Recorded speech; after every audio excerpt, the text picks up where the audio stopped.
Hey guys, how are you? I'm Jay, and today we're going to go ahead and compare and contrast just two damn handsome knives, the Kershaw Skyline and the Benchmade Bugout. We will start out by looking at some of the main similarities, and then we'll get into a comparison of these two functionally. Now make sure that you guys stick around until the end, because I will display on the screen for you the full specs of both of these knives. Some of the main differences are going to be in a few of the features, like, well, let's start with the blade steel. Up here you're looking at 14C 28N Sandic, which really is not a bad budget steel, to be honest. And of course the Bugout features the CPM S30V. Axis lock here, and this just has the standard liner. Flipper deployment on the Skyline. Of course, just the blue thumb studs on the Bugout. Now up here you're looking at a hollow ground blade, while here is going to be, well, a flat grind. The scales, the blue Grivery and the black G10.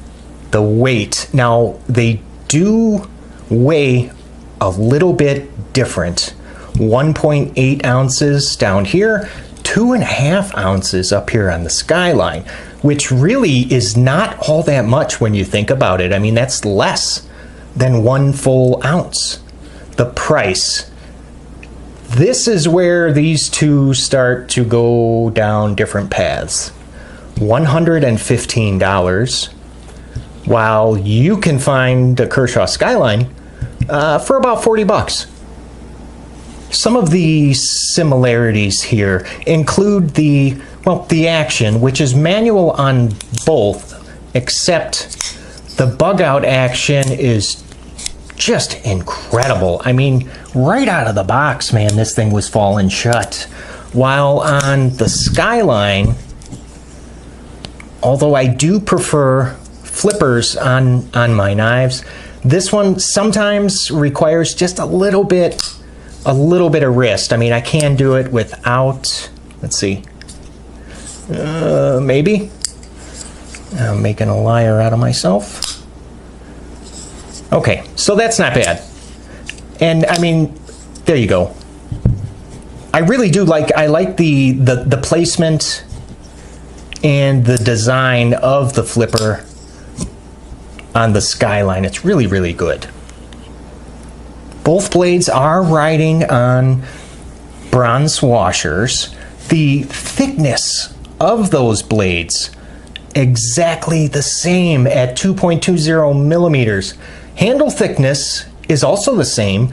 They're both under a ½ inch at 0.40. The cutting edge, again, exactly the same.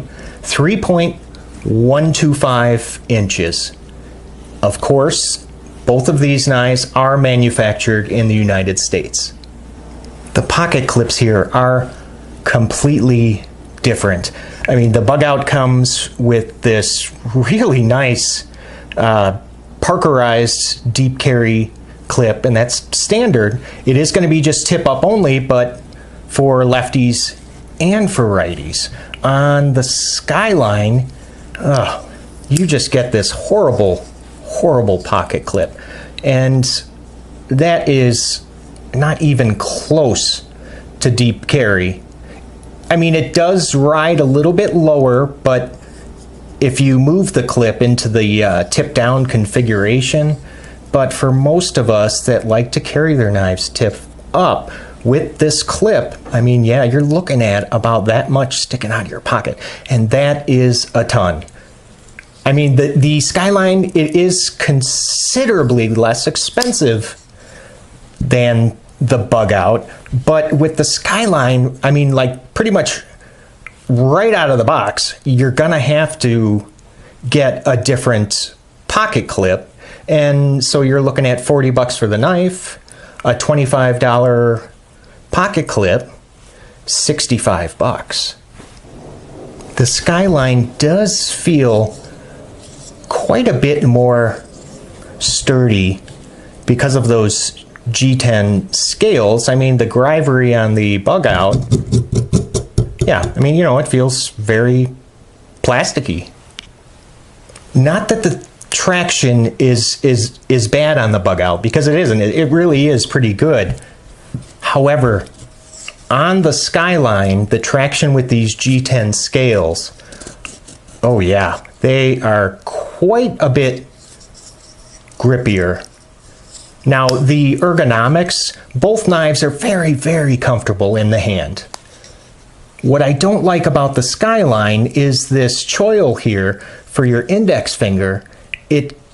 While it does lock in your grip, it really does confine you to, well, this kind of grip. I mean, of course you can use it in other grips, but it's just not going to be as comfortable. And the handle length here, it is a little bit longer than the Bugout, but because of this index finger choil, it makes it seem a little bit smaller, because here you just have a lot more freedom on the handle as far as the different grips go. Both knives do have jimping. However, I really like it on the Bugout a little bit better, because you can see here it's on the spine of the handle and it's just perfect for the thumb. Here, and you know what, maybe the Skyline doesn't even really need the jimping because of the traction on the scales, but the only area is going to be on just a little bit there on the liner lock.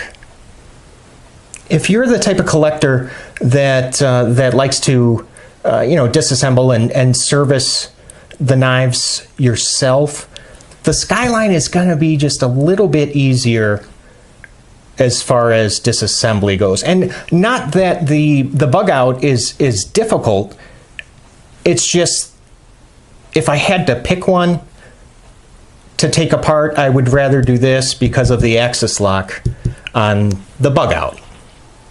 Well, these they're both have considerably different prices.